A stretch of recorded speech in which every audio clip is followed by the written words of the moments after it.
Well, hello and welcome to the channel. My name is Johnny and you're watching Hillbilly Modeling. And this is part 6 of our M31 U.S. Tank Recovery Vehicle by TAKOM. Gotta keep my finger off there. So in this video, we're going to be painting. I know a lot of you guys have been waiting on paint, so let's just go ahead and hop to it. Okay, so let's go ahead and get everything ready for painting. A little bit of disassembly is going to be required here. And leaving some of these items loose just makes the painting so much easier. Now when it comes to our drive sprockets and our idlers, as well as those spare road wheels, using a tapered dowel works pretty good. Kind of holds them in place, and it'll also protect those connection points from getting paint in them. In addition, we're going to go ahead and remove our hoist cable here. We're going to paint that separately, so we'll take that off of the boom. And for our really small parts, such as our pioneering tools, like the axe and our mattock and all that, and also we have our spare drive sprockets. I'm going to use this painter's tape here, just rolled sticky side out. We'll place that on a piece of cardboard, and it also helps to kind of tape it down, since this is a large piece of tape, to keep that airbrush from causing it to flutter and lift that center section of our tape up off the board there. And it's going to be necessary to make up a second piece of cardboard with a piece of tape on it to receive these parts. Once we've painted this particular side of them and they dry, we will just put them on a new piece of tape there and paint the opposite side of it. Now we also have a couple of really small pins for our jacks, so we're going to leave those attached to the sprue, and I'll just use an alligator clip for those. So here we have Mr. Metal Primer, and we're going to be putting that on all of our metals. So the copper wire that we used for the stay cables for the boom, as well as the cable, our hoist cable, which we took off previously, and also this photo etch here for our headlight protectors. We're going to want to go ahead and get a coat of this Mr. Metal Primer on there so that the paint will stick, hopefully stick for us anyway. And you don't have to worry about this solvent type etching primer, because it doesn't build up or leave a thick film of any kind on there, so we're not going to have to worry about it if we get it on the plastic. Also, I think it's a good idea to go ahead and tape off these axles where the slack adjuster wheels as well as the drive sprockets go, because that acrylic paint can be really hard to get off these axle surfaces. So we're going to go ahead and prime everything up. So I've already mixed up some Vallejo. This is Primer Black, and it is a water-based acrylic primer. So you do need to use a paint booth or a mask to paint this stuff. You don't want to be breathing in any particles from acrylic paints. Now once we get everything primed up, we're going to do a little bit of pre-shading on our vehicle as well. Whether or not it's going to have much effect with our camouflage pattern, I'm not going to worry about that too much. We're just going to go ahead and do this center fill type method of pre-shading, and that'll give us a variance in the actual top coat color that we're going to be putting on next. Now while our vehicle is drying and pretty much curing, we're going to go ahead and use this German Panzer gray. Now this is a Vallejo water acrylic as well, and we're going to use that to paint our tracks, because our tracks are mostly molded rubber shoes. And here you can see this is the German Panzer gray. Now if you take a good look at dirty rubber, or I should say seasoned rubber, it's not black, it's really kind of a gray color, so that's why I chose the Panzer gray for that. Now we need to decide on exactly which one of these color schemes that we're going to use on our vehicle. And as you can see, we got the desert one in Tunisia there. It's kind of a mottled, quick camo for the desert. Next is the one with the tan, and then we got the black as well, which looks pretty good. And then the last two is just the olive drab. I was trying to think. The olive drab. But I think we're going to use this one right here. I kind of like how that dark tan looks there. So we're going to need some dark tan paint for that. So the first thing we're going to do is mix up some olive drab. Now, you may not know it, but it takes yellow and black to make olive drab. So we're going to be using these Anita's acrylic water-based paints, and these are craft paints, and they're really inexpensive. So if you mix up a batch that you don't like the shade of, you can either change it or throw it out, and that's not that big of a deal. And it sprays really well. So I really like these craft paints. And if you've been watching the channel for a little bit, you know that I do like using them. So we're going to start off with the yellow. I'm just going to put enough in there to allow me to mix up enough of this paint that I'm not going to run out. And then we're going to start adding black to it. And then we just mix it really good. Now it's still in its real thick state. It's too thick to spray, but we can get our color shade right. And as you can see here, we've got a really, really light olive drab going on, but I kind of want this vehicle darker. Now the beauty to mixing up your own olive drab paint, as you can see here, that's a really nice, dark, fresh kind of coat that I think we're going to use that right there.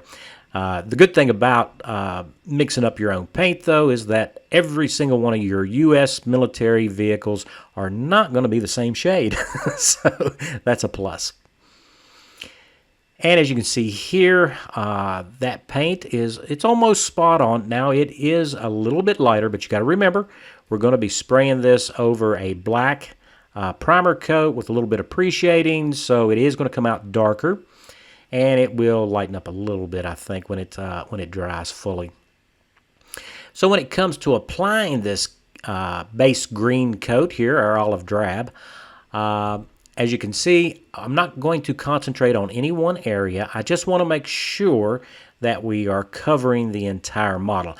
Now, since this particular subject has so many different surfaces to paint, we do have to be a little bit more targeted with spraying. We just don't want the paint to build up. We just want good coverage. And as you can see here, it's starting to develop that pre-shading there. And we're just going to keep spraying this on until we get the right, let's see, what do we want to say? Saturation. Yeah. The right color saturation. That's what I was looking for. And so you can see here how the pre-shading is still visible, and we still have some dark along the edges of all the different areas on the vehicle, such as the toolboxes and the top of the hull and what have you. And we'll do the same thing with the turret and crane assembly. So now we need some paint here for the tan, and the color code out is for MiG ammo tan, but what we have here is the warm brown and also some camel, and both these are water-based acrylic paints, and these are craft paints, so they should be compatible to mix. At least I hope they are. We'll find out. Here is what I've mixed up, and I think it's going to look pretty good. So it's a little bit darker than just a tan, but I think it's going to do the job for us. So it should look good. So with looking at our paint call-out and painting scheme, the suspension on this vehicle, the road wheels and the bogies, and everything below the sponsons is not camouflage. There's no tan painted down on the lower part of the vehicle. So we're going to go ahead and protect the lower portion of the vehicle here below the sponson from overspray, because of course, our tan is going to have to go all the way down to the bottom of the sponson. And we don't want to be getting that tan color down on the suspension because, well, then we need to go back and touch that up. And we want to avoid any extra work if we can. So it's back to the paint booth, and we are going to apply our tan color. And I have removed the shield from the airbrush. Number one, it allows easy access to clean the tip because when you're doing a low pressure spray, that is can be a long paint session, you tend to get a little bit of drying on the tip, and that will affect the amount of paint that'll come out. So also with that protective cap removed from the airbrush, we have a little bit more control over where to put the paint. And as you can see here, I'm just using the actual schematic to figure out where the paint needs to go. I'm going to try to get it at least right along with the diagram. However, I did notice that there is a problem between the different views, that sometimes that pattern doesn't really match up in reality, so you kind of got to make adjustments for that. So once we've got the vehicle painted, we now need to put on our boom and crane assembly here with the turret, because we need to spot the camouflage pattern onto the turret. Now, I plan on displaying my kit with the boom forward, just like it is being displayed on the box itself. So I'm going to match up the tan markings from the top of the vehicle onto the turret itself. And this allows a good transition and not a mismatch. And I think that's going to give it a much better overall appearance. It's the little details like this that are really important. And you can imagine that the crew, or whoever it was that actually painted the camouflage pattern on, they did this with the boom and turret just in position, either in travel mode or in the forward position like it is here. And they didn't really care one way or the other. It wasn't the parts weren't separate, is what I think I'm trying to say. So they would have just sprayed over or whatever they thought they needed to. Now, once we've finished our camouflage pattern, we're going to go ahead and use that same Panzer gray for the rubber pads here for our spare track pads. Now, there are two racks, one each on the two toolboxes on the back of the vehicle.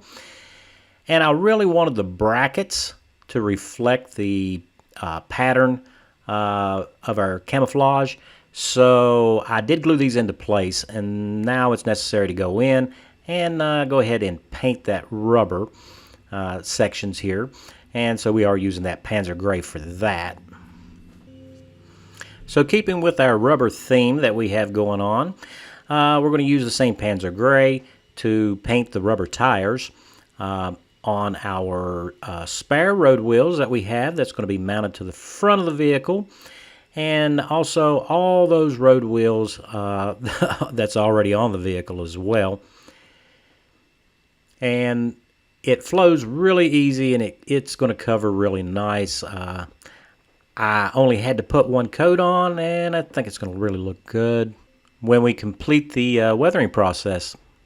Now, when it comes to our stay cables for our boom assembly here, as well as our hoist cable, we're just going to go ahead and use the Vallejo Black on that, and that'll give us a good base color for our weathering and whatever else we decide to do to make these look like real steel cables. And I know on the original vehicle it was probably just spray painted over and they didn't really care one way or the other, but I think this will help these items really stand out on the vehicle itself.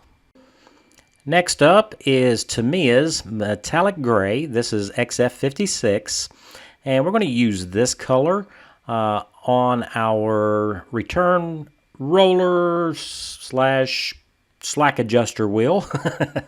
And these didn't have any rubber on them. They were metal, and they of course would get a lot of wear, so there's not going to be any paint left on the contact points. The areas where the track is going to come across these rollers, as well as the rim, the side of it as well, that would all be rubbed off in use of the vehicle. So we're going to go ahead and paint that this metallic gray color, which I think gives it a really good used dark metal surface for it. And when it comes to our drive sprockets, the teeth where they make contact with the end connectors on our track as well, there's not going to be any paint there on the real article anyway. So we're going to simulate that with that metallic gray, showing a worn area where there's no paint. Now we're going to turn our attention to our headlights. Now this is chrome silver. It is a enamel paint, so you have to use enamel thinner to clean your brush. And this particular Model Masters paint, it really is a beautiful chrome silver, and I think that's going to look really good there inside the headlight buckets.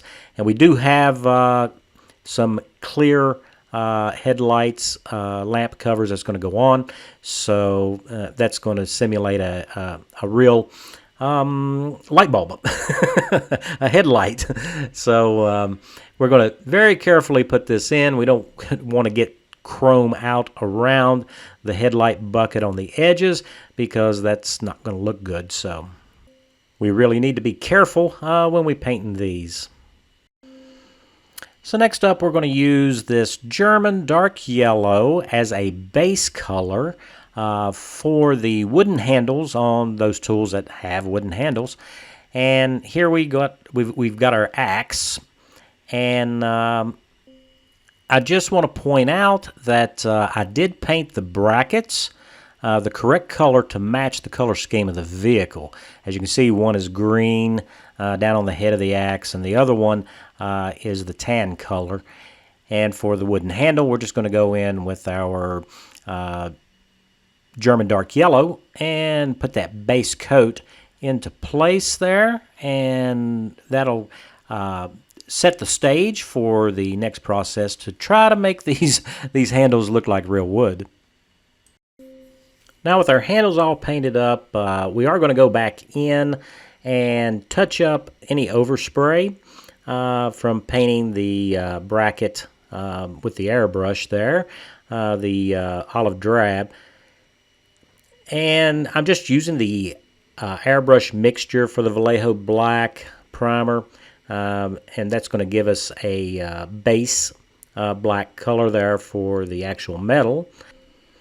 So when it comes to our wooden handles, we're going to be using this burnt umber.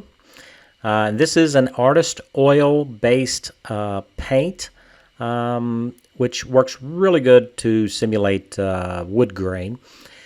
And I have placed it on a piece of cardboard to soak away most of the linseed oil. And we're going to be using as a carrier the Tester's enamel thinner, which will kind of help disperse whatever leftover linseed oil is in the pigment.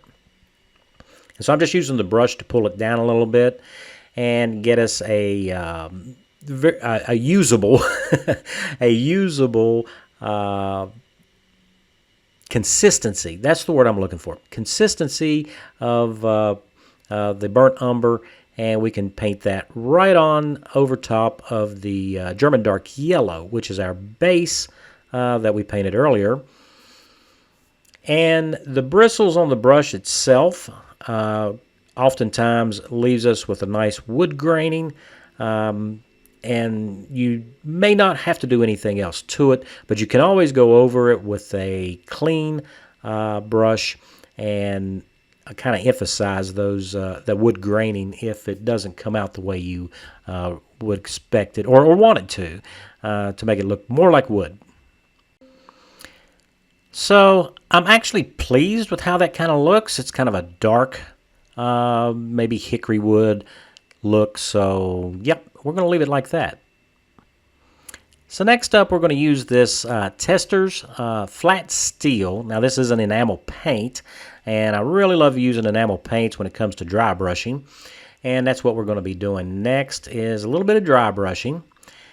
I think it helps quite a bit if you do dampen the bristles with a little bit of enamel thinner first, and then go ahead and load the paint onto the brush. And then we're going to unload most of that paint because we're not really painting, we're dry brushing. So we want that paint to be as dry as possible. That way we can just catch the edges on our tools, and that'll make those edges stand out. And that's also what would happen on the real articles where they're handled the most, or where they're making contact with things. They're going to be down to the bare metal, and that's kind of our effect, as you can see there. And we'll do this with all of the tools, I should say the metal parts of all of our tools to simulate wear on them.